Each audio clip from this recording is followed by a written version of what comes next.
আমি মরে গেলে তো আপনি তো আমার দেখতে পারেন না, আপনি তো লিখবেন যে না ছেলেটা মোটামুটি ভালোই আছে।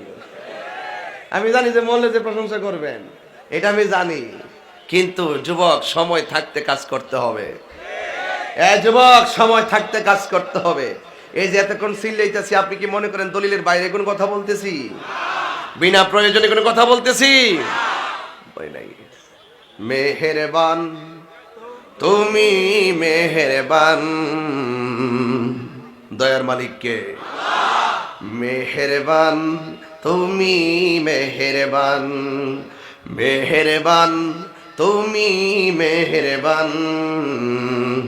মেহেরবান তুমি, মেহেরবান। আমি পাপী গুনাহগার, তুমি ছাড়া কে আছে আর?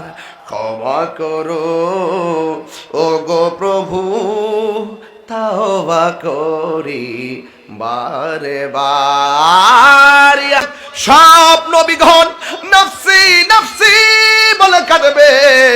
50,000 বছর পরে যার কথার দ্বারা বিচারটা শুরু হবে, তিনি হলো তোমার আমার নবী রাহমাতাল লিল আলামিন। হিসাব শুরু হবে, নামাজের হিসাব করা হবে। সর্বপ্রথম যৌবনটা কেমনে ব্যয় করেছো হিসাব দাও, টাকা দিয়েছি কেমনে ব্যয় করেছো হিসাব দাও। 1 ইঞ্চি সামনে যাইতে পারবে না। আল্লাহর হাবিব বলেন সেই মুসিবতের দিন এক জাগ সাপ মানুষের সামনে দাঁড়ায়া যাবে। প্রত্যেকটা মানুষের সামনে কোটি কোটি সাপ দাঁড়িয়ে যাবে, হাজার হাজার সাপ দাঁড়িয়ে যাবে, লাখো লাখো সাপ দাঁড়িয়ে যাবে।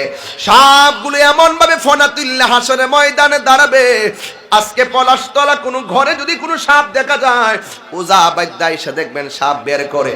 কিন্তু হাসরের ময়দানে এতগুলা সাপ তোমার বের দিবে, কিন্তু সাপটা যে আক্রমণ করবে, হাজার চেষ্টা করলেও আপনাকে কেউ সাহায্য করতে আসবে না।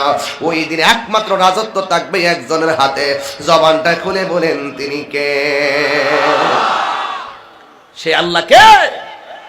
ইন্নাহু হুয়া ইউবদিউ ওয়া ইউঈদ।